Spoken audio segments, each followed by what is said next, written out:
Trump's tariffs on 20 African nations, a sledgehammer to the fragile trade.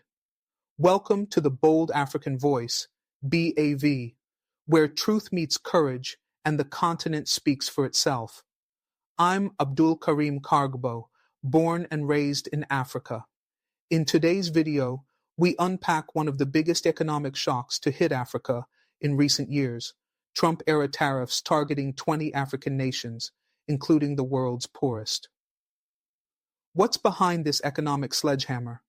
Who benefits, who suffers, and how is Africa rising to meet the challenge? Stick with us as we break it all down with bold analysis, continental comparisons, and visionary solutions. This is not just another headline. It's the story behind the numbers, the people behind the politics, and the future we must build. In a dramatic move with far-reaching implications, the administration of U.S. President Donald Trump announced sweeping reciprocal tariffs on 20 African nations, targeting even the continent's poorest economies. Among the hardest hit is Lesotho, with a staggering 50% tariff slapped on its exports to the U.S., followed closely by Madagascar, 47%, Mauritius, 40%, and South Africa, 31%. The Trump-era executive order, which comes into force on April 9th, is already causing anxiety across Africa, especially among nations heavily dependent on U.S. markets for critical exports. While the stated goal of the U.S. administration was to level the playing field, particularly against what it described as unfair trade practices and health restrictions, the blunt force nature of these tariffs appears to disproportionately target vulnerable economies that are neither strategic competitors nor major trade surplus holders. Critical analysis: protectionism masked as reciprocity. The Trump administration's justification for these tariffs centers around reciprocity, claiming that African countries have levied high duties or non-tariff barriers on U.S.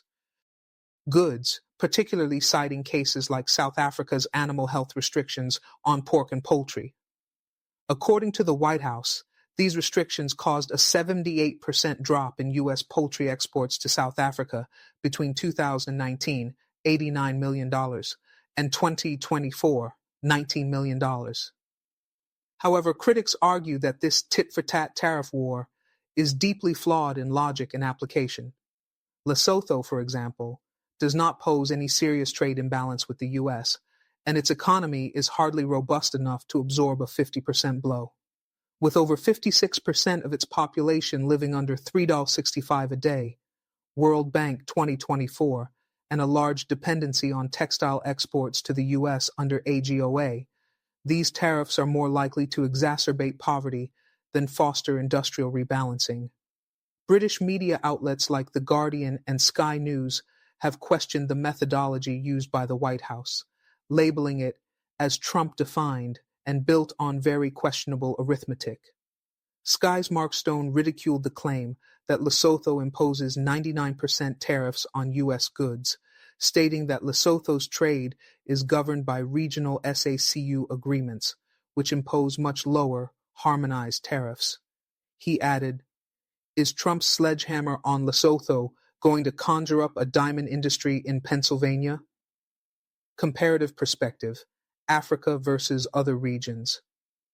Trump's tariffs were not exclusively aimed at Africa. The European Union, Canada, Mexico, and even longtime Asian allies also found themselves under similar pressure. But with an important distinction: most of those countries have negotiating leverage, diversified export markets, and the capacity to retaliate. African countries, by contrast, lack bargaining power, and the abrupt shift undermines decades of trade cooperation efforts like the African Growth and Opportunity Act, AGOA. The AGOA framework, signed into law in 2000 and renewed in 2015, offered duty-free access to the U.S. market for over 6,500 African goods. It was envisioned to promote trade, not aid, and lift millions out of poverty. By slapping arbitrary tariffs on AGOA beneficiaries, the Trump administration effectively undermined the very fabric of U.S.-Africa trade diplomacy. Forward-looking approach. What should Africa do now? 1. Bolster intra-African trade through AfCFTA. Africa must accelerate integration through the African Continental Free Trade Area, AfCFTA, to cushion external shocks. By building regional value chains and investing in transport infrastructure, Africa can diversify its markets away from overdependence on traditional partners like the US. 2. Leverage multilateral trade forums. African leaders must strengthen their collective voice at the WTO and UNCTAD, challenging unjustified tariff regimes that violate international trade norms and weaponize economic disparity. Trade diplomacy should be anchored on data, equity, and sustainability. 3. Shift from extractive to value-added exports. Africa needs to transition from raw commodity exports to semi-processed and finished goods. For instance, rather than exporting uncut diamonds or raw cocoa, countries should build local industries that create jobs and retain value locally. 4. Reassess trade agreements with the U.S. It's imperative that African governments demand a review of the U.S.-Africa trade framework under any future administration. If AGOA becomes a tool for punishment rather than partnership, alternatives like BRICS Plus, China-Africa, FOCAC, and EU-AU economic partnership agreements should be explored more seriously. Voices from the continent, leaders react. In a joint communiqué issued by the African Union Commission, Chairperson Moussa Faki Mahamat condemned the move as a grave threat to equitable trade and multilateralism. South Africa's Minister of Trade and Industry, Ibrahim Patel, called it a blunt weapon that hurts the innocent. Lesotho's Prime Minister, Sam Madagascar, whose country faces the worst tariff, stated in a televised address, "We are a small nation striving to stand on our own feet." These new tariffs could erase 2 decades of economic progress and job creation in our garment industry. Economic shockwaves on the ground, sector-by-sector impact. While macroeconomic data can sometimes obscure the human cost of trade policy, the effects of these tariffs are already reverberating through key sectors in several African economies. 1. Lesotho's textile industry on life support. Lesotho's economy is uniquely vulnerable due to its reliance on the textile and garment industry, which employs over 45,000 workers, mostly women. These factories were established largely to serve the U.S. market under AGOA, producing denim jeans, t-shirts, and uniforms for brands like Levi's and Walmart. With the 50% tariff, orders are being canceled or diverted to cheaper suppliers in Southeast Asia. Factory closures are imminent, unions report mass layoffs, and the government is scrambling for a bailout. The National Union of Clothing Workers warns that without U.S. market access, Lesotho faces an unemployment crisis with regional security implications. 2. Madagascar's vanilla exporters in panic mode. Madagascar is the world's largest exporter of vanilla, an essential ingredient in U.S. food and cosmetic industries. With a 47% tariff now imposed, U.S. importers are switching to synthetic alternatives or sourcing from other regions. Local farmers, already grappling with climate stress, are seeing prices plummet, threatening entire communities dependent on the crop. 3. South Africa's agriculture and automotive exports. Threatened South Africa exports significant quantities of citrus fruits, wines, and automobiles to the U.S. under both AGOA and bilateral agreements. The 31% tariff undermines the competitiveness of South African goods. Citrus Growers Association CEO Justin Chadwick expressed fears that up to 20% of jobs in the export citrus sector could be lost in 2025 if the tariffs persist. Moreover, South African automakers such as BMW, Mercedes-Benz, and Ford which operate export-oriented assembly plants in the country, are reconsidering production strategies, raising concerns about long-term investment security. Geopolitical implications, a widening rift and realignment. The Trump tariff action isn't just economic, it sends a political message, and Africa is listening. 1. Africa, turning eastward.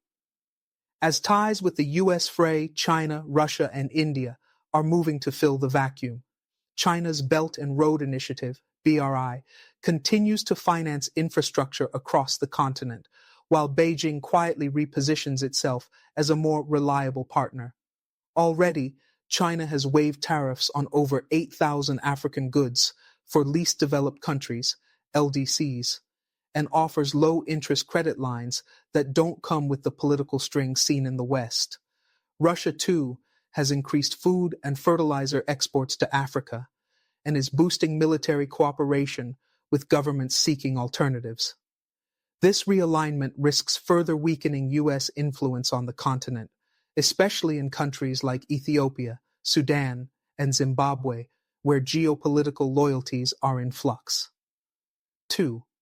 U.S. soft power at risk. American soft power, built on programs like Peace Corps, USAID development grants, and education exchanges, relies heavily on goodwill. When trade policy turns punitive, it undermines years of diplomatic investment.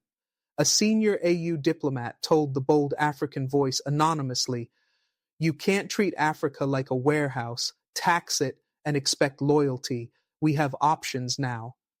Diaspora response, mobilization and advocacy. African diaspora groups in the U.S. are not standing by. Advocacy networks like Trans-Africa Forum, Africa Rising, and university-based organizations have begun lobbying Congress and mobilizing online campaigns under hashtags like Fair Trade Africa and Tariff Justice Now. Several African American lawmakers, including Repair's Ilhan Omar and Repair Sheila Jackson Lee, have called for a congressional review of Trump's tariff actions, citing their disproportionate impact on the world's poorest nations. In a joint statement, the Congressional Black Caucus noted, "These actions are not just bad economics, they are morally indefensible. Penalizing Africa while sparing wealthier countries only reinforces global inequality." The way forward, a continental strategy for resilience. African nations now face a critical decision point. While outrage is understandable, strategic coordinated action will yield better long-term results than fragmented responses. 1. Convene an extraordinary AU summit on trade.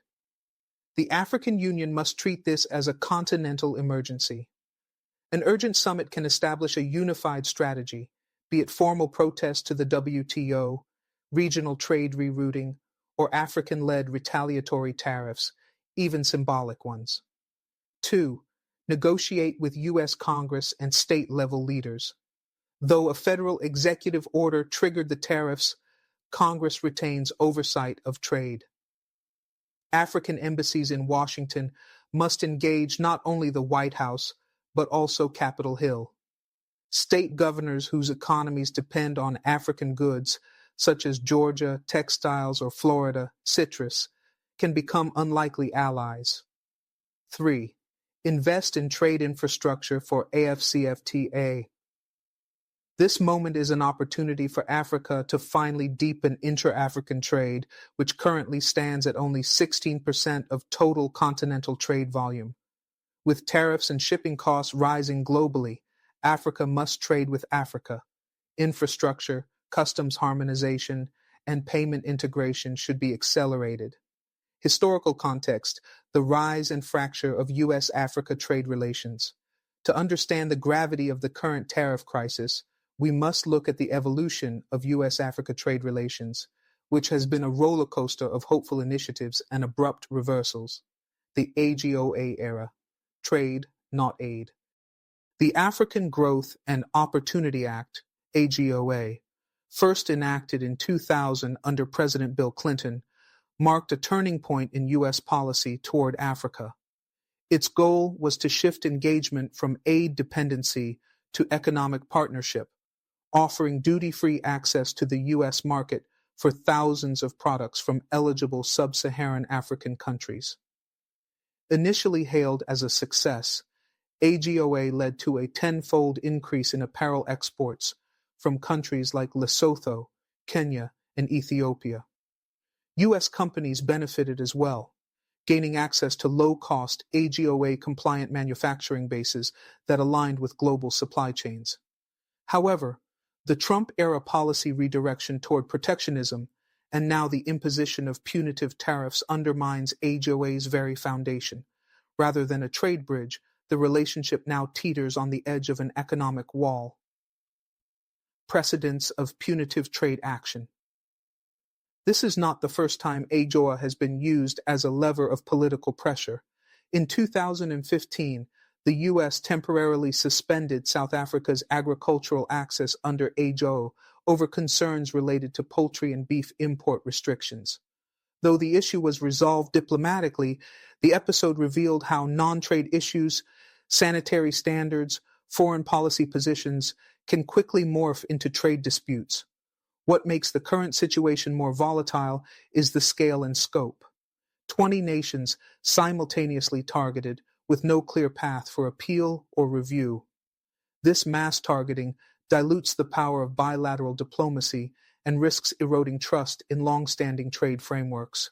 Voices from the ground, human stories behind the tariff numbers. Fatima's factory in Maseru. Lesotho Fatima, a 29-year-old single mother of two, works at a denim factory in Maseru, Lesotho's capital. Her factory produces jeans for U.S. retailers. Speaking to the Bold African Voice, she said, "We heard our manager say orders are stopping. They're already cutting night shifts. If the factory closes, I don't know how I'll feed my children. We don't understand what America wants from us." Fatima's story is not unique. Thousands of workers across Lesotho, Madagascar, and Malawi are being squeezed by decisions they had no part in. Pierre, a vanilla farmer in northern Madagascar. Pierre has cultivated vanilla for over 20 years. He exports his beans through a cooperative that sells to American cosmetic companies. With tariffs now approaching 47%, U.S. buyers are walking away. Pierre lamented, "We are told to improve quality. We did. We are told to meet standards. We did. And still they punish us." These testimonies underscore a disturbing pattern. Policies made in Washington, D.C. are destroying livelihoods in towns and villages thousands of miles away with no safety nets in place. Counterbalance, how other global powers are reacting. In the vacuum left by U.S. trade hostility, other global players are recalibrating their Africa strategies. China, strengthening its position. China has responded swiftly by reaffirming zero-tariff treatment for exports from 19 LDCs in Africa, including Ethiopia, Senegal, and Zambia. The China-Africa Economic and Trade Expo, scheduled for later this year in Changsha, is expected to showcase $10 billion in new deals, according to Chinese state media. Chinese officials have emphasized non-interference and win-win cooperation, appealing to African governments who now see Trump's tariff regime as unpredictable and politically weaponized. European Union, eyeing new partnerships. The European Union, while entangled in its own trade disputes with the U.S., is taking a more measured approach. Brussels has expressed readiness to expand economic partnership agreements, EPAs, and offer technical support to countries losing U.S. market share. The EU Commissioner for Trade, Valdis Dombrovskis, recently stated, "We are watching developments in Africa closely. Trade should be a tool for development, not a weapon of coercion." With African countries turning elsewhere, the U.S. risks ceding both influence and access in one of the world's most promising regions for growth. Policy recommendations, turning a crisis into a catalyst. 1. Establish an African Trade Stabilization Fund, the African Union, in partnership with AfCFTA and the African Development Bank, AfDB, should create a trade stabilization fund to help countries immediately affected by U.S. tariffs. This fund could offer short-term liquidity, support for affected exporters, and facilitate market redirection strategies. 2. Launch a continental trade early warning system. Africa needs an early warning system to monitor external policy threats that could impact trade. By forecasting disruptions, whether tariff spikes, sanctions, or commodity volatility, governments can respond faster and more cohesively. 3. Develop alternative trade corridors. From the Lamu Port, South Sudan, Ethiopia, transport corridor to the Beira and Maputo corridors, Africa has the potential to reroute trade through diverse logistic networks. By building these connections, African producers can access new consumer markets in Asia, the Middle East, and even within the continent itself. 4. Push for an AGOA redesign post-2025. With AGOA set to expire in 2025, Africa must negotiate from a position of unity and strategy. A redesigned agreement must include guarantees against arbitrary penalties, provisions for dispute resolution, and stronger developmental benchmarks. Economic forecast, modeling the impact of U.S. tariffs on Africa, 2025-2030. Projections by African economic think tanks, including the African Center for Trade, Integration and Development, ACT-ID, and the UN Economic Commission for Africa, UNICA, reveal alarming midterm trends if these Trump-era tariffs remain in place without policy reversals or compensatory trade deals. 1. Projected GDP losses and job cuts. According to ACT-ID's 2025 modeling, Lesotho could face up to a 6.8% contraction in GDP by 2026 if textile exports to the U.S. do not recover. Madagascar's vanilla industry may shrink by 28% in export revenue, affecting over 200,000 rural livelihoods. South Africa may lose over 35,000 jobs in the poultry, citrus, and automotive export sectors if the current tariff structure persists. By 2030, if no mitigation strategies are adopted, cumulative losses across the 20 African nations targeted could amount to $12.5 billion in direct export earnings and over 2 million jobs lost continent-wide. 2. Impact on foreign direct investment, FDI. The uncertainty created by volatile U.S. trade policy is already deterring FDI, particularly in light manufacturing and agro-processing sectors designed to serve American markets. Investment from U.S.-based firms like PVH, VF Corporation, and Levi Strauss into Africa's textile sector has been put on hold or redirected to Asian markets, reducing Africa's attractiveness as a next frontier for ethical sourcing. Expert opinions. What African economists are saying. We spoke with Dr. Mojisola Adedeji, Senior Trade Policy Analyst at the Nigerian Institute of International Affairs. What we are witnessing is the politicization of trade to a dangerous degree. The U.S. is treating African economies as if they are on par with China or the EU. But these are developing countries struggling with post-pandemic recovery, debt, and climate shocks. Punitive tariffs will only drive them into dependency on rival global powers. Meanwhile, Dr. Samir Diop, Director of Economic Strategy at Senegal's Ministry of Trade, believes this could be a blessing in disguise. Africa has long been too dependent on a handful of Western markets. This crisis might finally force us to wake up. AfCFTA must become more than a slogan. It must be a lifeline. Case Study 1. Kenya's Strategic Pivot. Kenya, though not on the initial list of 20 countries, is watching the developments closely. With strong export relationships in horticulture, textiles, and tea, Kenya has been diversifying trade routes aggressively. It recently signed a Strategic Trade and Investment Partnership, STIP, with the U.S. that shields certain sectors from the Trump tariffs, at least for now.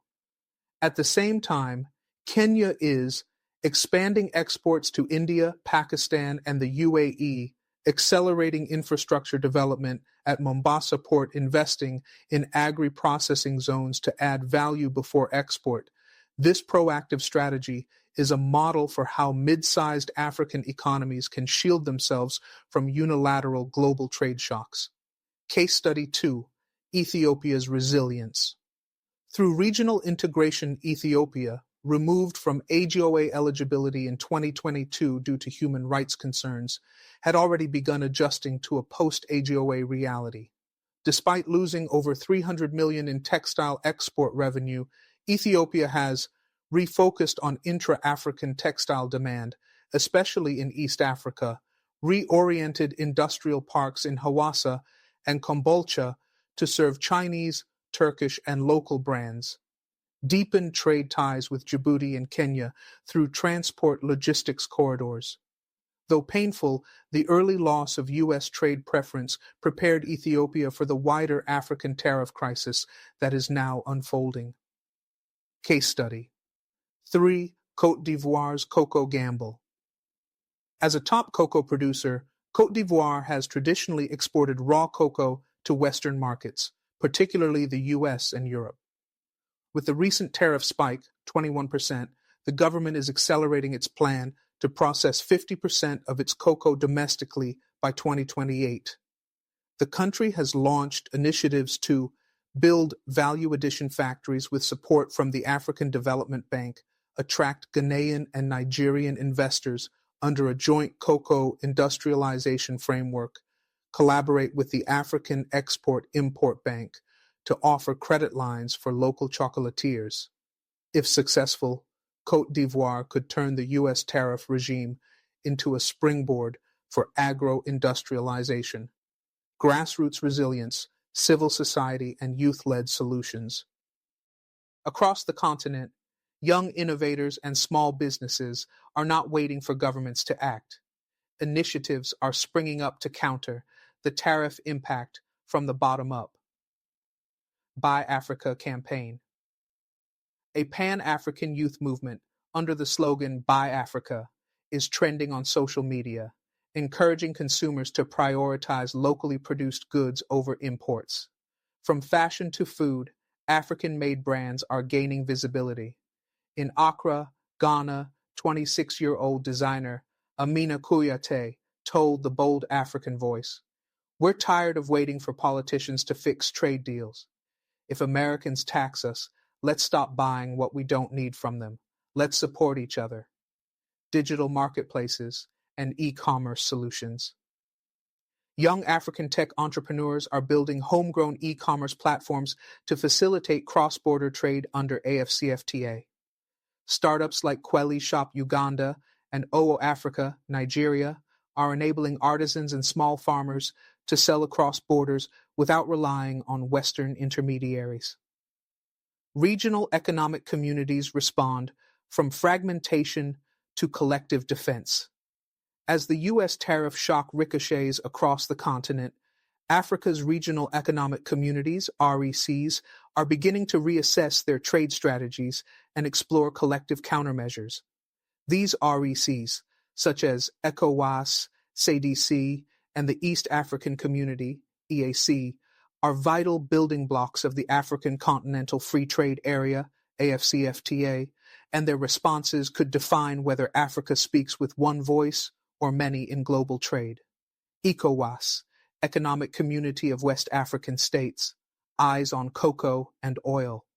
The West African Bloc, home to Nigeria, Côte d'Ivoire, Ghana, and Senegal, is particularly affected due to its dependence on commodity exports, cocoa, crude oil, textiles, and agricultural products, many of which were previously favored under U.S. trade preferences. In a recent emergency session of the ECOWAS Trade and Customs Commission held in Abuja, the group called for an immediate trade impact assessment across member states, harmonized tariff mitigation measures, including temporary subsidies to shield small exporters, joint trade missions to China, India, and Brazil to explore new bilateral export markets. Dr. N'Golo Damba, ECOWAS chief trade negotiator, stated, This is not just an American issue, it's a wake-up call. We must act as a bloc. If the U.S. picks us off one by one, we have no chance. SADC, Southern African Development Community. South Africa leads push for legal redress. The Southern African Bloc, which includes South Africa, Lesotho, Botswana, Zambia, and Angola, has been disproportionately hit, especially in the textile and mineral export sectors. In a bold move, South Africa's Department of Trade, Industry and Competition, DTC, announced it is preparing a formal submission to the World Trade Organization, WTO, challenging the legality of the U.S. tariff impositions under the Most Favored Nation, MFN principle of the General Agreement on Tariffs and Trade, GATT. Minister Ibrahim Patel emphasized, while the U.S. cites reciprocity, it cannot apply it unilaterally without negotiations. Africa must assert its rights in multilateral trade forums. SADC is also considering forming a legal defense coalition to pool resources for challenging these tariffs collectively. EAC, East African Community, fast-tracking the AfCFTA dream. The East African Community, comprising Kenya, Uganda, Tanzania, Rwanda, Burundi, South Sudan, and the Democratic Republic of the Congo, is taking a more proactive approach by accelerating AfCFTA implementation plans at the regional level.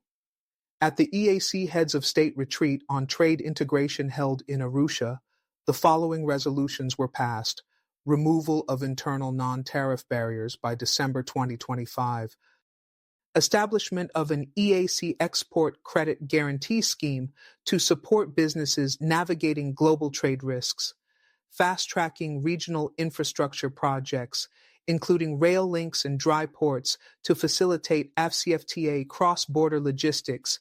President Samia Suluhu Hassan of Tanzania stated, "We must trade with each other like never before. These external shocks will keep coming. Our strength lies in unity and circulation of value within our continent. The BRICS Plus alternative, a realignment in progress?" With African confidence in the U.S. trade system shaken, many countries are now re-engaging with the BRICS bloc, now expanded into BRICS Plus with the inclusion of Egypt, Ethiopia, Iran, and others. This bloc is emerging as a counterweight to Western dominance in trade and finance. 1. Trade incentives and preferential deals. China, India, Brazil, and Russia have each signaled interest in offering preferential market access to African countries now facing U.S. tariffs. Brazil is exploring duty-free coffee and cocoa imports from West Africa, while China is offering expanded access to industrial and agricultural products from Southern and East Africa. 2. Financial infrastructure for trade resilience. The New Development Bank, NDB, the BRICS equivalent of the World Bank, has allocated $3.2 billion in new credit lines to finance export diversification projects in Africa. These funds target local value addition, digital trade platforms, and renewable energy-linked export zones. 3.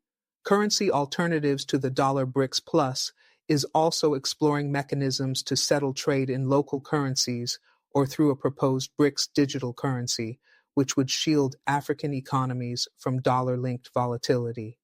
While the system is still nascent, it offers an alternative path for African countries seeking greater sovereignty over trade settlements. Risks of overcorrection, a balanced view. While diversifying trade relationships and asserting agency are necessary, experts warn against an overcorrection that might isolate Africa from valuable partnerships in the West. Dr. Aisha Balogun, a senior economist at the African Trade Observatory, cautions, the goal should be balanced diplomacy.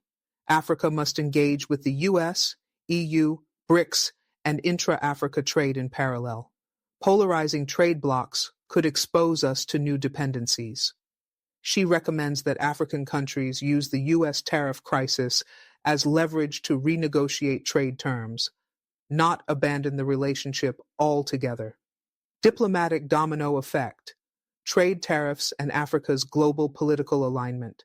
As economic tensions mount, Africa's trade conflict with the United States is rapidly spilling over into the political and diplomatic arena.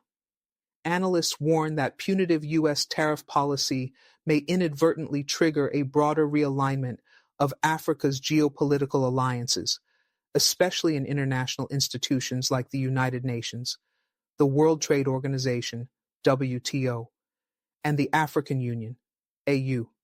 1. Africa at the United Nations, voting power and play. The United States has long depended on African votes in the UN General Assembly and other global forums. However, the continent's 54 voting members, a critical bloc in multilateral diplomacy, may begin to rethink their alignments. At a recent closed-door AU Political Affairs Committee meeting, several member states reportedly floated the idea of coordinated abstentions or oppositional votes on U.S.-sponsored resolutions unless the trade penalties are lifted or reconsidered. Ambassador Kwame Mensah, Ghana's permanent representative to the UN, warned in an off-record briefing, if Washington chooses economic punishment over partnership, it should not be surprised when Africa chooses diplomatic independence over loyalty. Such a shift could affect U.S. influence in UN peacekeeping mandates, climate negotiations, and human rights forums, where African support has historically been critical. 2. WTO dispute settlement mechanism, the next battlefield. Legal experts confirm that the U.S. tariffs, particularly under the guise of reciprocity without formal negotiation, could be challenged at the WTO's dispute settlement body, DSB. The Southern African Customs Union, SACU, and ECOWAS are reportedly preparing joint submissions to the DSB with support from legal teams in Geneva. Though the WTO's appellate body has been weakened in recent years, ironically due to U.S. opposition, African countries see value in documenting the breach and mobilizing global opinion.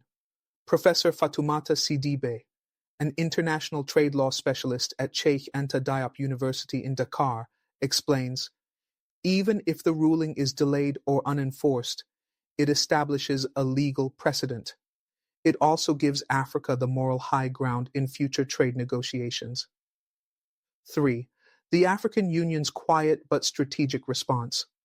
Though not as vocal as some national governments, the African Union Commission is quietly coordinating responses behind the scenes. Sources confirm that AU Trade Commissioner Albert Muchanga is finalizing a continental position paper that outlines the economic damage caused by the Trump tariffs, a list of African demands, including the exemption of LDCs, least developed countries, from reciprocal tariffs, a proposal for a U.S.-Africa special trade session at the upcoming AU-EU summit. This paper is expected to serve as a negotiation blueprint if the U.S. is willing to return to the table under a new administration or through congressional oversight. 4. Impact on diaspora, education, and tourism. Beyond economics and diplomacy, the ripple effects of these tariffs are being felt in personal and social spheres, including a. Diaspora remittances under threat. As African economies contract due to trade disruptions, remittance flows from African diaspora communities in the U.S. may rise sharply, but so too will financial strain on senders.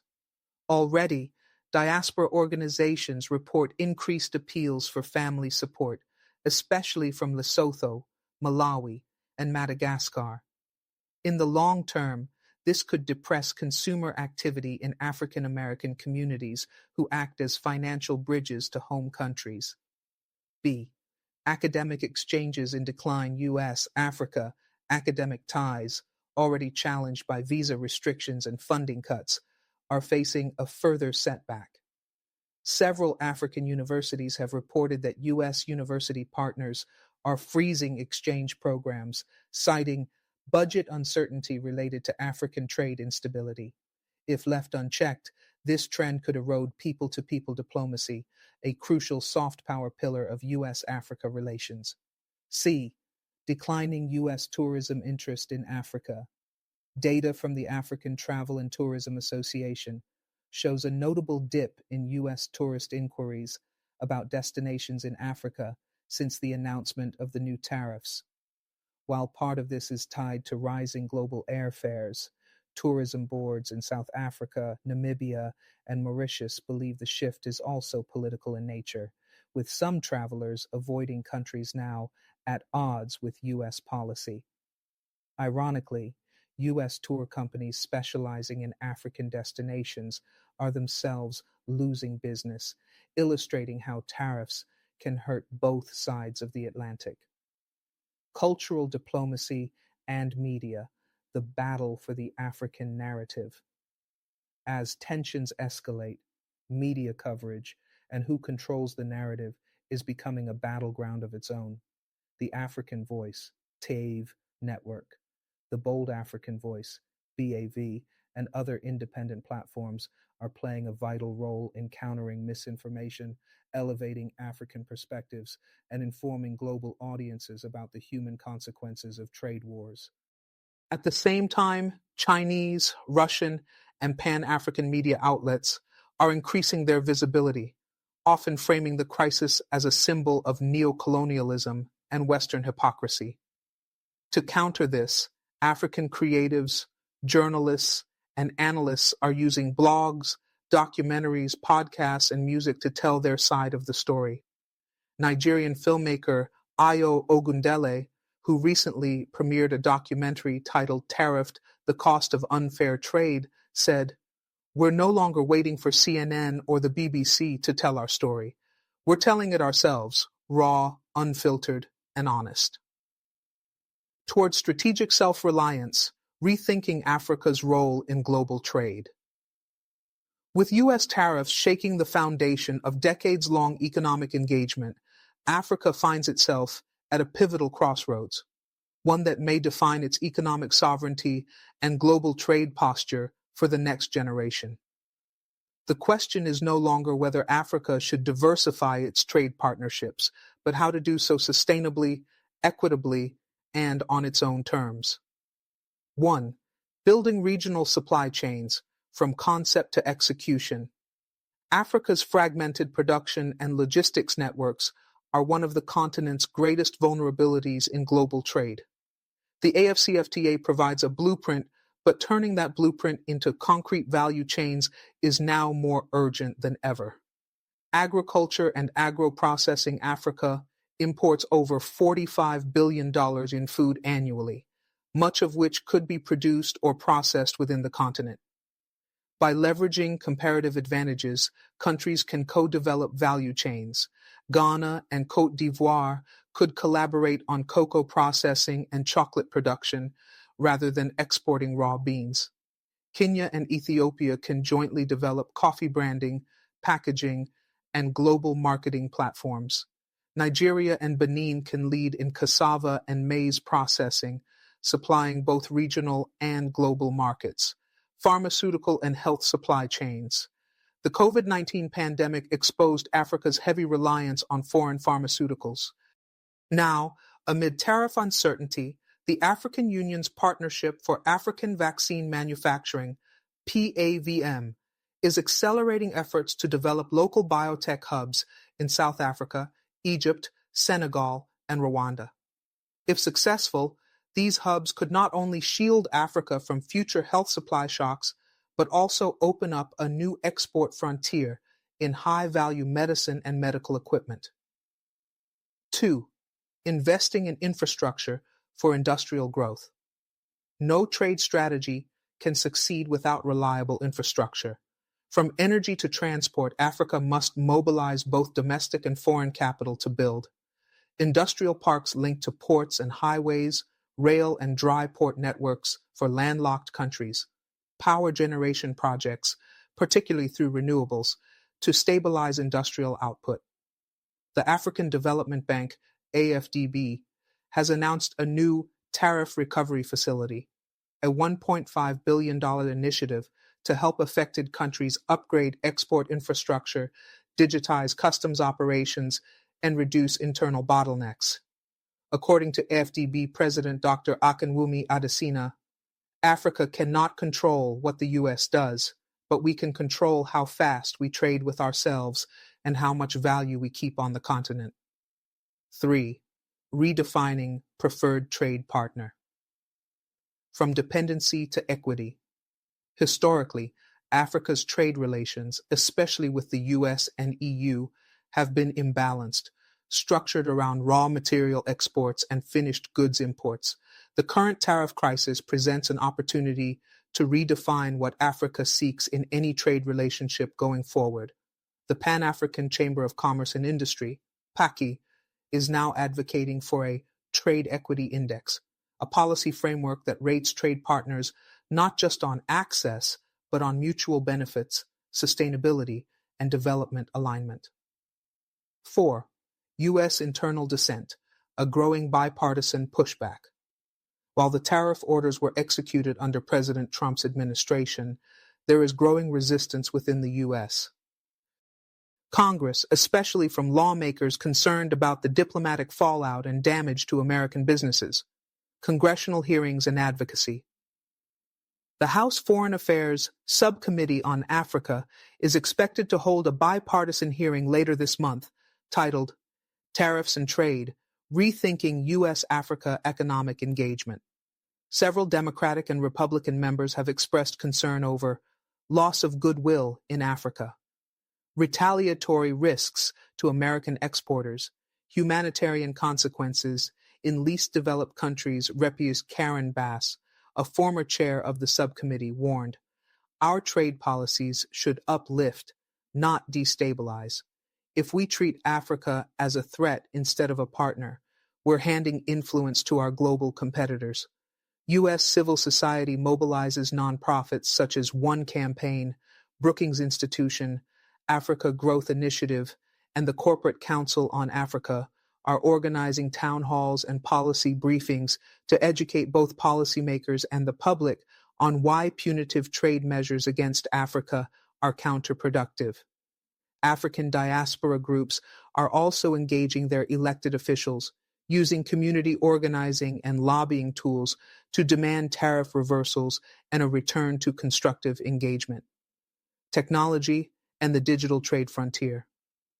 Africa's response to the tariff fallout must also look toward the future: digital trade, fintech, and e-commerce. AfCFTA Digital Trade Protocol.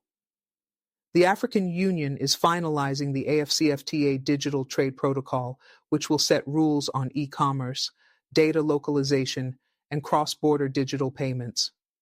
This will allow African SMEs and startups to sell directly across borders without traditional middlemen, avoid costly physical trade bottlenecks, access new regional customer bases, especially in tech-savvy urban populations.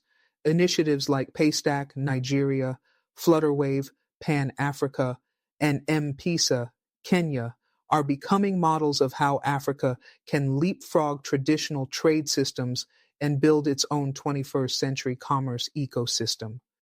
Youth and women at the helm. The new vanguard of Africa's trade renaissance. As Africa navigates the challenges of the Trump-imposed tariffs, one powerful and often underappreciated force is rising to the surface: its youth and women entrepreneurs, who are increasingly becoming agents of innovation, resilience, and continental trade transformation. With nearly 60% of Africa's population under the age of 25 and women comprising over 70% of informal trade in several countries, this demographic majority is no longer waiting for top-down solutions. Instead, they are creating agile, tech-enabled, community-driven enterprises that reflect a new vision for African trade: inclusive, sustainable, and self-empowering. 1. Women-led enterprises, from local markets to global platforms. Across Africa, women traders are the heartbeat of cross-border commerce, especially in regions like West Africa, ECOWAS, and East Africa, EAC. These women, often excluded from formal financing systems and policy conversations, have developed resilient micro-networks that are now being formalized through digital tools and continental initiatives. Case: Mama Zama in Sierra Leone.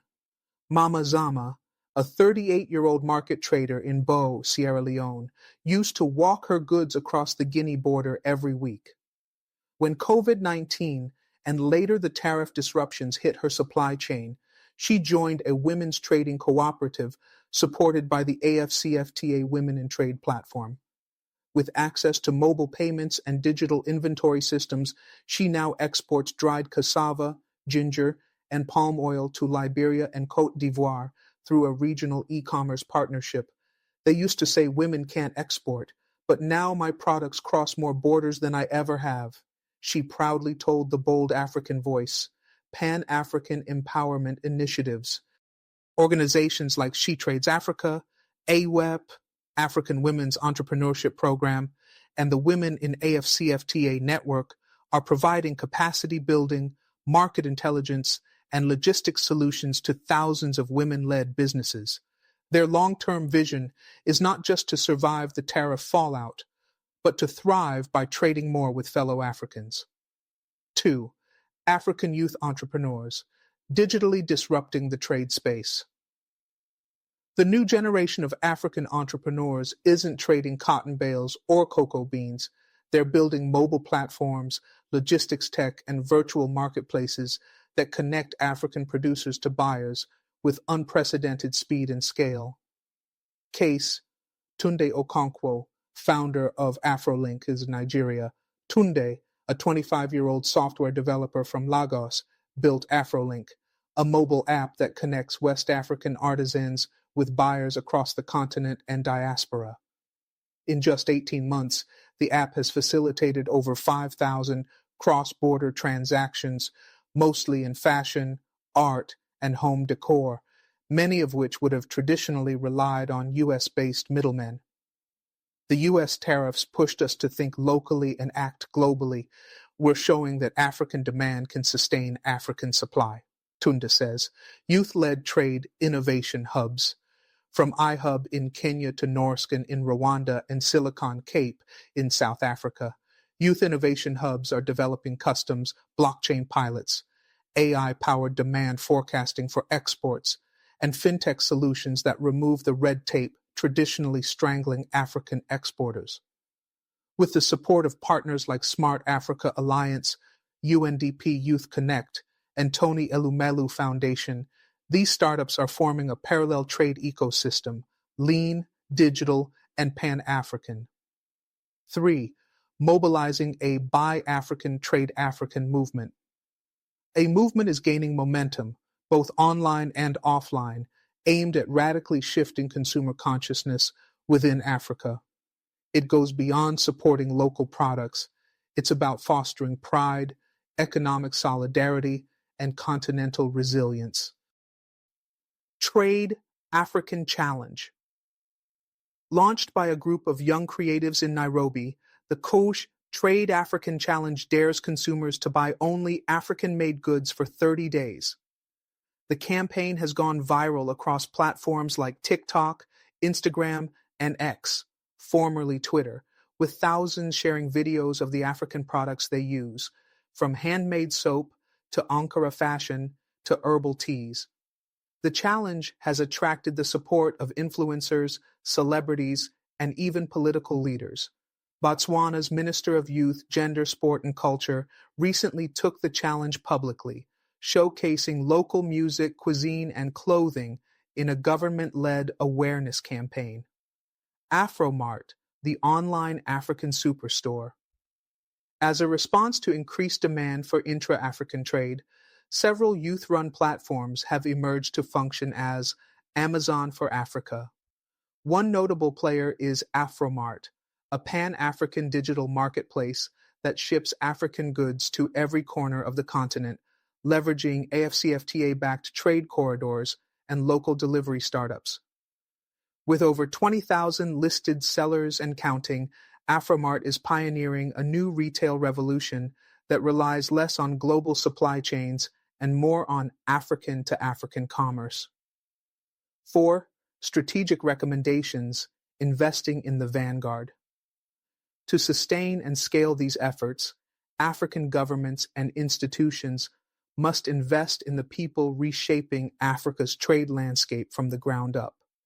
Key recommendations include fund youth and women export, incubators in every region supported by trade banks and development agencies, simplify export licensing processes for small businesses through mobile-based platforms, prioritize e-commerce logistics infrastructure, warehousing, payments, and fulfillment hubs, offer digital literacy and trade finance training through national youth employment schemes, mainstream gender and youth quotas in national trade policy design, and AfCFTA implementation teams.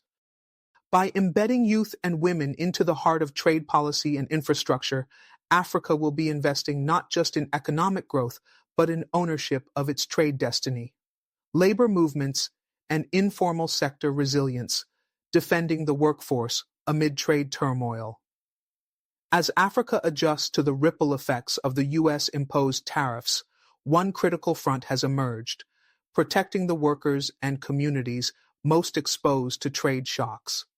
Across the continent, trade unions, labor coalitions, and informal sector associations are stepping up not only to advocate for immediate relief, but to demand structural reforms that shield African labor from future external economic tremors. 1. African trade unions, from protest to policy engagement. African labor unions, long seen as defenders of workers' rights in wage and welfare negotiations, are now transitioning into strategic stakeholders in trade policy formulation. Faced with job losses in export-driven sectors like textiles, agro-processing, and mining, unions are mobilizing their members and demanding a seat at the trade negotiation table. Case, COSATU and the textile sector in South Africa. The Congress of South African Trade Unions, COSATU, recently led a mass rally in Pretoria, calling for a national export shock relief fund for tariff-affected industries, government incentives for companies to retool and rehire workers, inclusion of labor representatives in AfCFTA national implementation committees. Zwelinzima Vavi, a senior labor leader, declared, "Trade can no longer be a conversation between governments and corporations alone. If workers are paying the price, workers must shape the rules." COSATU is also partnering with continental bodies like the African Regional Organization of the International Trade Union Confederation, ITUC Africa, to push for a fair trade, fair work framework within the AfCFTA Protocol on Labor Mobility. 2. The informal sector, Africa's hidden trade engine. In Africa, up to 85% of all jobs are in the informal economy, including market vendors, cross-border petty traders, transport operators, and home-based producers. These workers, though often invisible in formal trade data, are the backbone of Africa's resilience in times of crisis. Case, cross-border women traders. In the EAC, following the U.S. tariffs, demand for imported consumer goods has declined in places like Uganda, Rwanda, and Tanzania, ironically creating an opportunity for local alternatives. Women traders along the Busia, Namanga, and Rusumo borders have started organizing into cooperatives to bulk purchase and distribute regional substitutes, such as Kenyan-made fabrics, Rwandan peanut butter, and Tanzanian herbal medicine. Rosalind Nabwire, a trader at the Kenya-Uganda border, shared, "When goods from America became too expensive, our customers asked for local options. We now buy from each other, and the profits stay here." To support such grassroots efforts, the EAC Secretariat has launched a pilot program to digitize border crossing documentation for small traders. easing their access to new markets under AfCFTA rules. 3. Civil society, advocacy, shaping the narrative and policy pressure. Beyond unions and cooperatives, civil society organizations, CSOs, are playing a powerful role in raising awareness, demanding transparency, and driving pro-poor trade reforms. They are publishing reports, organizing town halls, and launching public campaigns to humanize the impact of tariffs and propose people-centered alternatives. Notable initiatives: CTINI, Southern and Eastern Africa Trade Information and Negotiations Institute, has called for national social impact assessments before any new trade deals are signed. TWN Africa, Third World Network Africa, is engaging parliamentarians across Ghana, Nigeria, and Senegal on trade justice literacy. CUTS International, Consumer Unity and Trust Society, is facilitating dialogues between informal traders, policymakers, and border agencies. These civil society-led efforts are reinforcing the principle that trade must be a tool for development, not disruption, and that community voices must guide continental economic decisions. 4. Financing the recovery, alternative capital for a new trade era. One of the biggest challenges facing Africa's response to the tariff shock is access to affordable and development-aligned finance. As traditional investors retreat amid global uncertainty, African governments and entrepreneurs are exploring non-traditional financing models to sustain trade-driven recovery. A. Diaspora bonds. Several African countries, including Ethiopia, Kenya, and Nigeria, are revisiting or expanding their diaspora bond programs, inviting African expatriates to invest in homegrown export infrastructure, SME funds, and industrial parks. In 2024, Kenya raised $600 million in diaspora bonds for infrastructure and AfCFTA logistics corridors. Nigeria is now exploring a diaspora export booster bond aimed at expanding capacity in textiles and agro-processing. B. Islamic finance. With growing Islamic populations in Africa and the Middle East, countries like Senegal, Egypt, and Sudan are turning to Sharia-compliant finance instruments such as sukuk, Islamic bonds, to raise capital for export manufacturing and transportation. These instruments are attractive because they emphasize profit sharing, avoid interest-based debt, and focus on ethical investment, aligning well with Africa's push for inclusive, sustainable trade. C.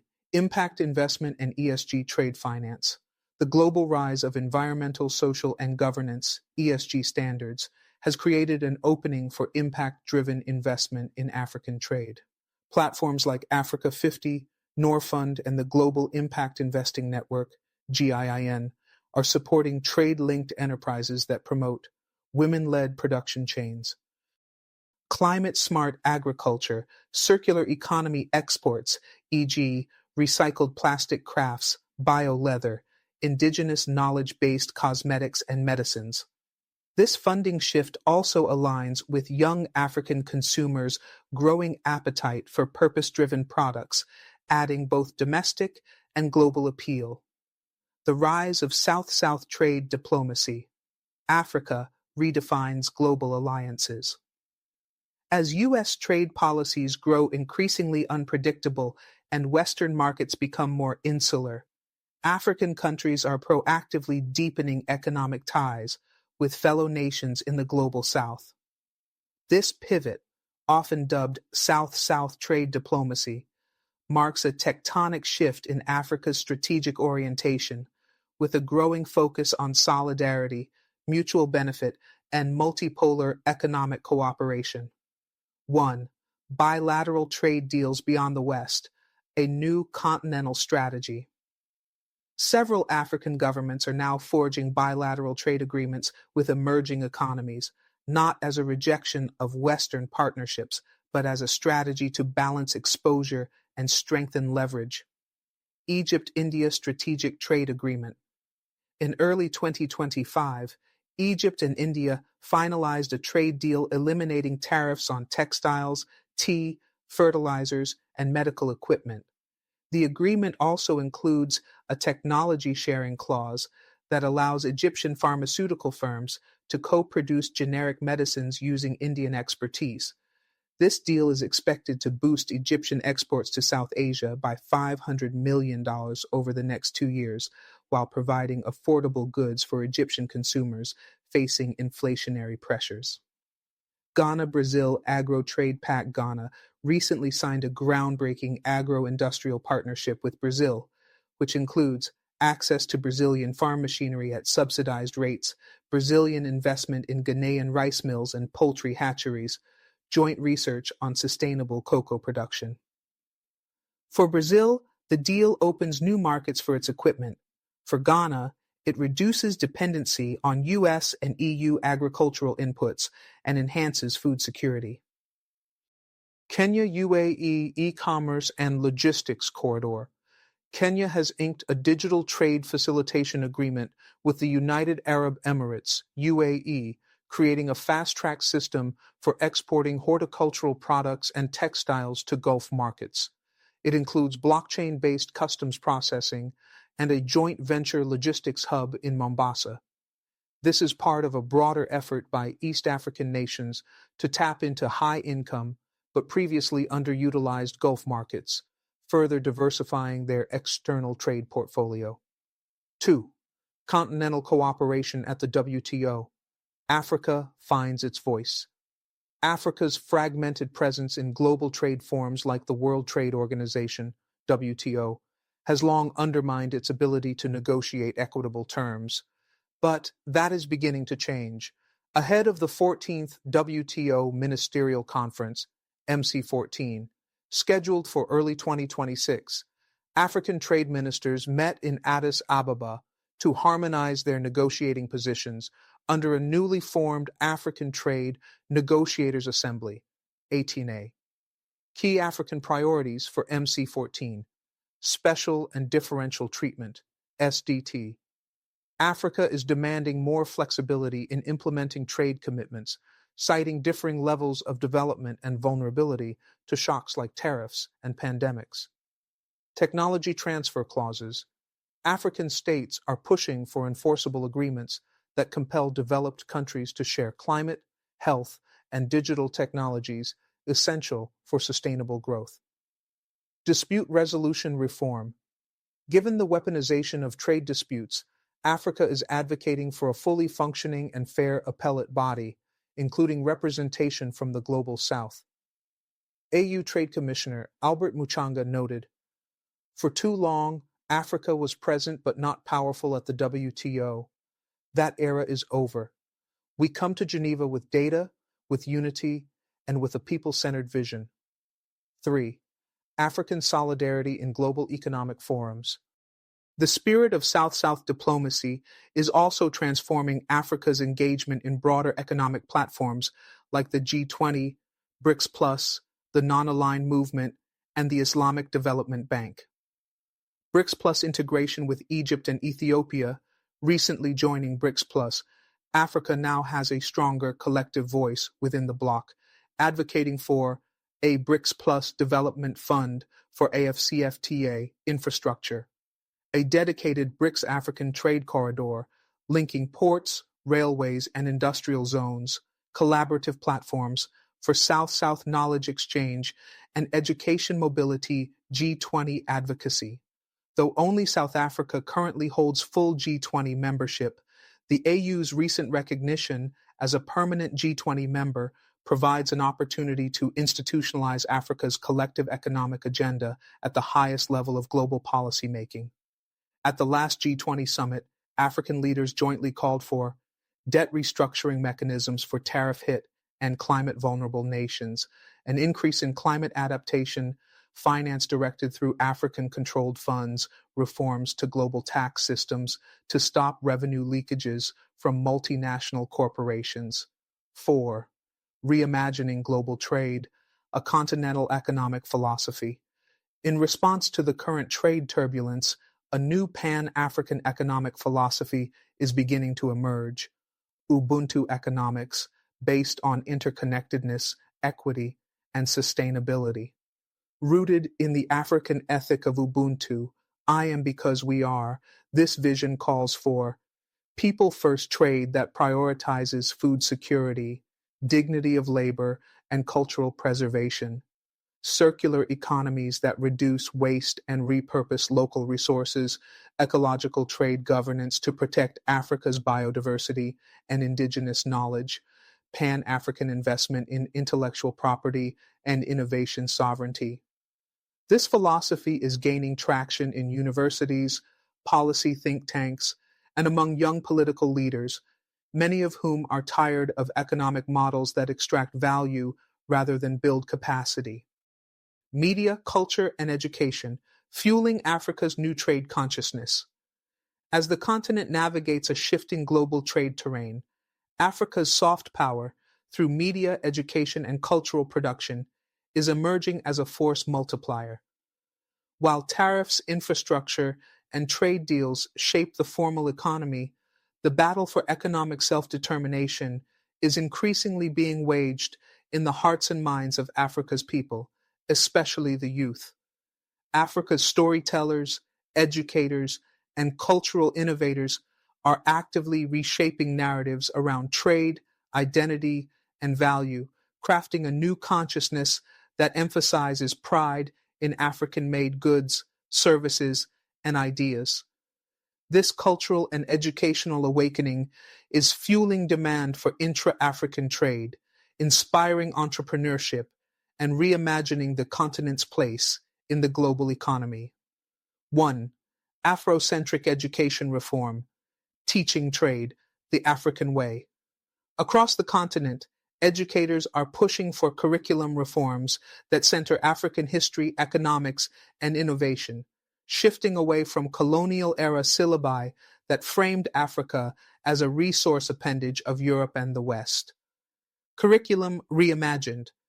In countries like Rwanda, Ghana, Nigeria, and Ethiopia, new public and private education initiatives are integrating AfCFTA modules into secondary and tertiary economics and business classes, teaching indigenous trade systems and pre-colonial commerce, like the trans-Saharan trade routes, Swahili coastal trade, and Nok metalworking industries, highlighting African inventors, entrepreneurs, and industrialists to inspire youth, encouraging entrepreneurial thinking rooted in community service, environmental stewardship, and cultural pride. For example, Ghana's Ministry of Education has partnered with the African Economic History Network to develop textbooks that explain trade principles through local case studies and proverbs, such as the Akan saying, Siwo where fi na wosan kofa, a Yankee. It is not wrong to go back for that which you have forgotten. Trade labs and youth clubs. New extracurricular initiatives like Trade Explorer clubs in Kenyan schools and AfCFTA youth labs in South African universities are exposing students to practical trade skills, customs documentation, e-commerce logistics, digital marketing, and trade diplomacy simulations. 2. The creative economy, exporting African identity. Africa's creative economy, fashion, music, film, literature, and visual arts, is rapidly becoming a trade asset in its own right, transcending borders, reshaping perceptions, and generating billions in value. Nollywood and Afrobeats as economic diplomacy, with global demand for Nollywood films, and Afrobeats music skyrocketing.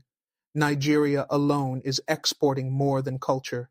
It is exporting identity, aspiration, and confidence. Platforms like Netflix, Apple Music, Boomplay, and Amazon Prime Video have become pipelines for African creators to reach international markets. The music of Burna Boy, Tiwa Savage, Thames, and Black Sherif tells a story of resilience, global relevance, and local pride. Their lyrics often contain messages of self-worth, economic struggle, and the African hustle, contributing to a continental cultural economy worth over $58 billion annually, according to UNESCO estimates.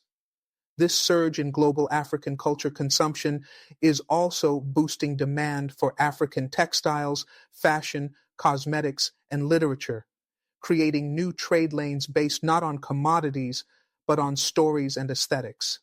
Fashion as soft trade power designers from Senegal, South Africa, Cote d'Ivoire, and Uganda are increasingly gaining global recognition for their bold, Afrocentric fashion.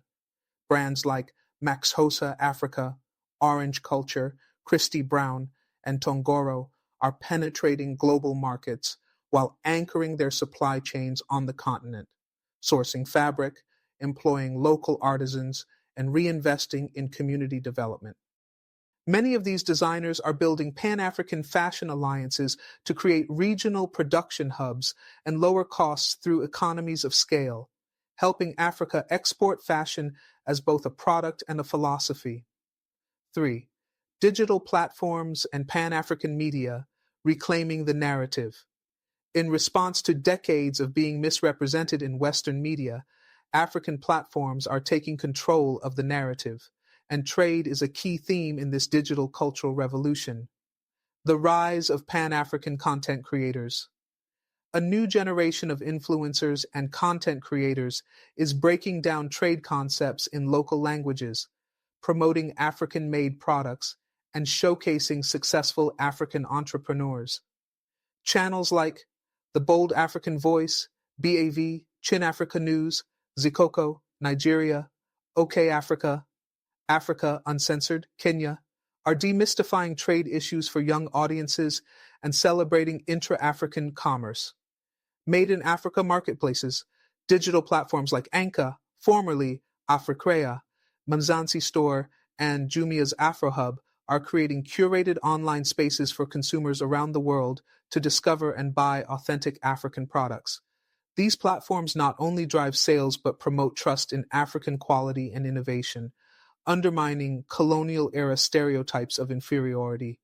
Additionally, creative tech startups are building Pan-African content streaming platforms, digital museums, and blockchain-based IP protection systems to safeguard and monetize African creativity. 4. From cultural pride to economic power. The long-term effect of this media, cultural, and educational awakening is a new kind of economic nationalism, one that is inclusive, celebratory, and Pan-African. It is turning consumers into conscious participants in African economic liberation and creatives into ambassadors of trade diplomacy. By combining narrative power with policy reform, Africa is writing a new trade story, not just about goods crossing borders, but about ideas, pride, and people taking ownership of their future. Africa's climate-smart trade revolution, greening the continent's global ambitions. As global trade rapidly adjusts to the twin pressures of climate change and sustainability standards, Africa is no longer waiting in the wings. It is stepping forward as a key player in the emerging green economy. Confronted by the dual threats of environmental degradation and economic marginalization, African countries are beginning to position themselves as leaders in climate-smart trade, seeking to combine ecological stewardship with industrial and agricultural transformation. This moment offers not only a chance to address Africa's deep climate vulnerabilities, but also to redefine the continent's competitive advantage in the 21st century through renewable energy, regenerative agriculture, carbon markets, and sustainable resource governance. 1. Climate diplomacy meets trade. Africa at the forefront. At global forums like COP31, the UN Climate Change Conference, and upcoming WTO negotiations on trade and environment, African delegations are increasingly advocating for climate trade justice. They argue that the global push for carbon neutrality, clean supply chains, and ESG compliance must not become a new form of protectionism against developing nations. Key African positions in climate trade dialogues. Climate-smart exports must be incentivized, not penalized. Africa is asking for preferential market access for goods produced using clean energy or sustainable agriculture. Technology transfer and green finance must be scaled up. Africa needs access to climate technology and capital, not conditionalities that block development. Carbon border adjustment mechanisms, CBAMs, proposed by the EU and others must include compensation mechanisms for African producers who cannot yet meet new standards. Mithika Mwenda, Executive Director of the Pan-African Climate Justice Alliance, PACJA, warned, "Climate rules cannot punish the poorest while letting the biggest polluters off the hook. Africa is not asking for charity, we are demanding equity." 2. Leading the green export frontier, African innovations in sustainability. Several African countries are already pioneering sustainable export industries, creating models that balance economic growth with environmental protection. A.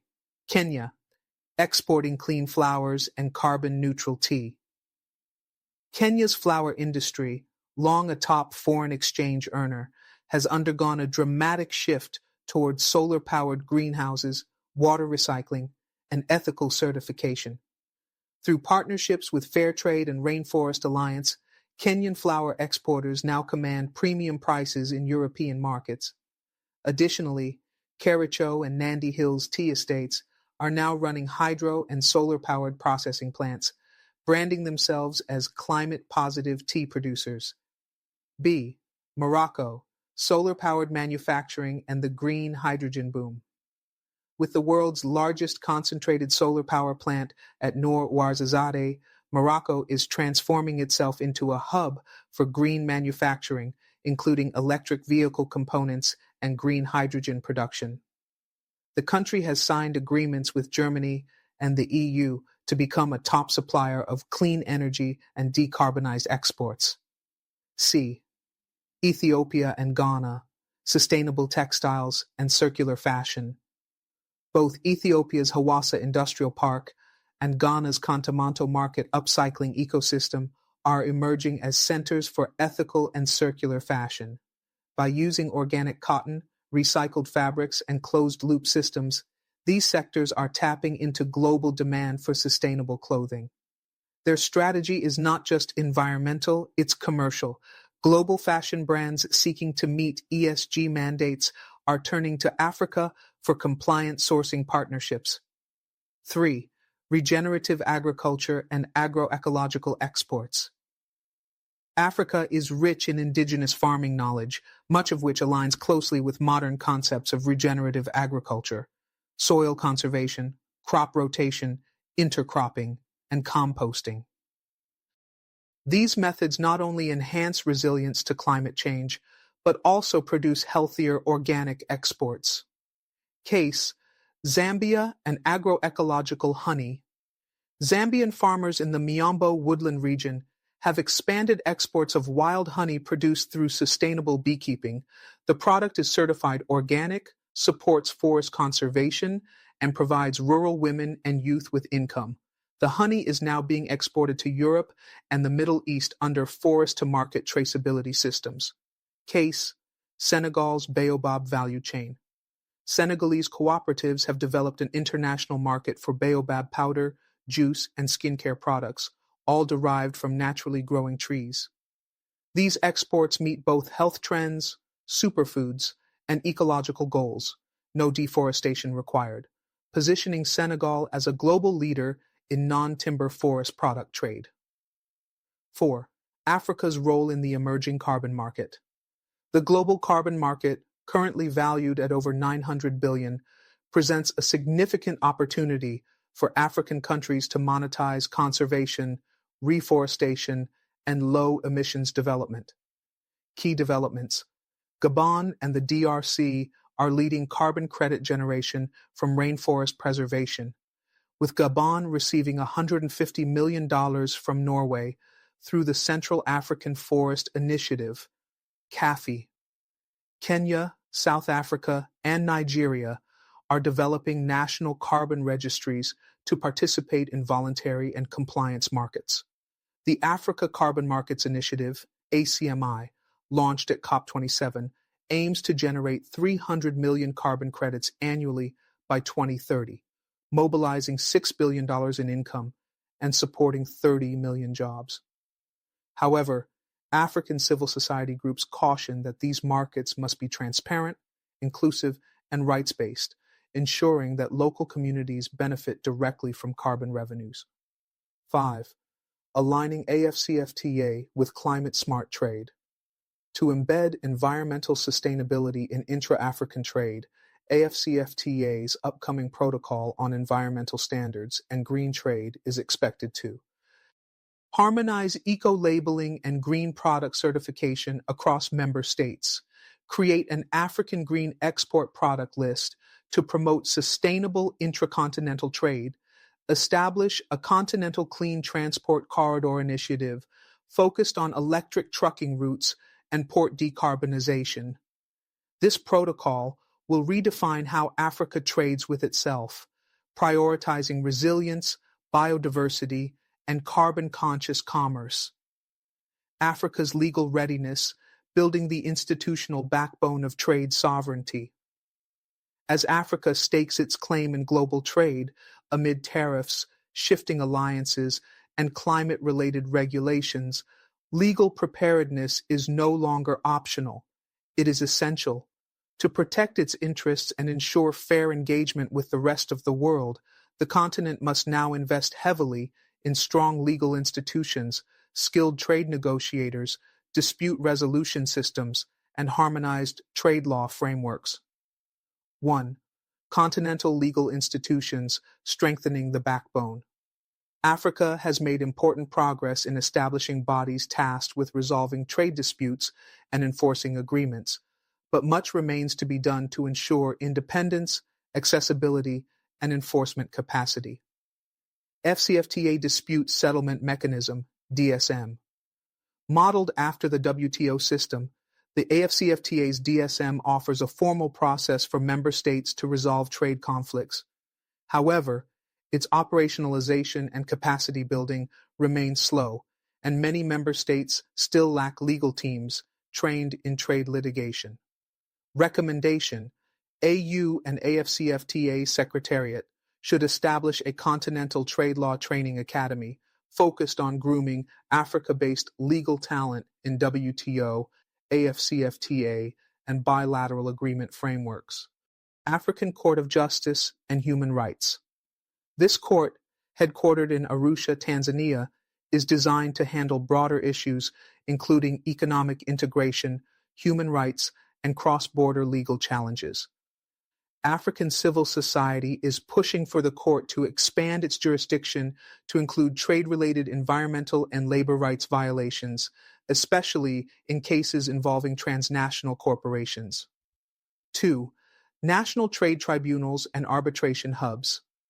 A handful of countries have begun establishing national trade tribunals and international arbitration centers to handle commercial disputes, especially those involving foreign investors and cross-border contracts. Egypt's Cairo Regional Center for International Commercial Arbitration, CRCICA, Rwanda's Kigali International Arbitration Center, KIAC, Nigeria's Lagos Court of Arbitration. These hubs need greater visibility, financial autonomy, and regional recognition to serve as Africa's own dispute resolution systems, reducing dependence on Western arbitration institutions that often disadvantage African claimants. 3. Legal literacy and the rise of African trade lawyers. Across the continent, universities and bar associations are beginning to invest in specialized programs in international economic law, investment arbitration, and trade negotiations. Notable efforts include University of Pretoria's Trade Law Center, TRALEC, training negotiators from SADC and beyond. Strathmore Law School, Kenya, offering intensive modules on AfCFTA and WTO law. The African Legal Support Facility, ALSF, by the AfDB, providing pro bono support to African governments during complex negotiations. This new generation of African trade lawyers, many of them women, is increasingly called upon to draft trade laws, defend national interests in tribunals, and design fair contracts with foreign investors. Charting Africa's path forward in a turbulent trade landscape. The Trump-era tariffs may have sparked this moment of reckoning, but they have also ignited a renaissance in how Africa views, practices, and prepares for global trade. Africa is no longer just a market or a source of raw materials. It is a rising player, a resilient innovator, and a strategic partner in a rapidly evolving economic world order. From young entrepreneurs creating borderless marketplaces, to women traders formalizing regional micro-networks, to climate-smart producers redefining green exports, the continent is proving its readiness to lead. But readiness must be matched by resilience and reform. Key messages and lessons. 1. Trade policies have human consequences. The tariff impositions on African nations disproportionately hurt the most vulnerable and must be opposed with data, diplomacy, and unity. 2. AfCFTA is Africa's greatest insurance policy. Fully implementing and financing it will allow Africa to trade more with itself, cushion external shocks, and strengthen regional value chains. 3. Youth, women, and creatives are shaping Africa's trade future. They must be supported with infrastructure, capital, digital tools, and legal protections. 4. Climate-smart trade is a competitive advantage. Africa can lead the world in sustainable production if it is backed with investment, access to green tech, and fair certification. 5. Legal and institutional strength is essential. Trade justice depends on the development of African legal systems that are competent, accessible, and capable of defending national and continental interests. Advice to African leaders. Unite across regions and languages to speak with one voice at WTO, COP, and global trade summits. Disunity only weakens Africa's bargaining power. Invest in human capital. Train negotiators, lawyers, and economists who can defend the continent in high-stakes economic forums. Support local industries through smart procurement, industrial policy, and incentives. Africa must become the first customer of African goods. Avoid over-reliance on any single external partner. Strategic diversification, not dependency, must define Africa's foreign trade relations. Involve civil society, the private sector, and diaspora in national trade strategies. The era of top-down trade policy is over. Africa's story in global trade is still being written. It can either remain a footnote in the strategies of more powerful nations or become the author of a new, inclusive, and dignified trade order. The choice and the challenge belongs to Africa's leaders, innovators, and people. Let Africa rise, not as a beggar at the gates of global commerce, but as a builder of markets, a protector of its people, and a voice for fairness in the world economy. Thank you for watching The Bold African Voice, BAV. The message is clear. Africa cannot afford to wait for fairness. It must create its own. As Trump's tariffs disrupt economies and lives, the continent is responding with innovation, unity, and resolve. The future of African trade lies not in begging for access, but in building power, partnerships, and pride within. Don't forget to subscribe, share, and comment below. Let your voice be heard. Until next time, stay bold, stay African, and stay informed.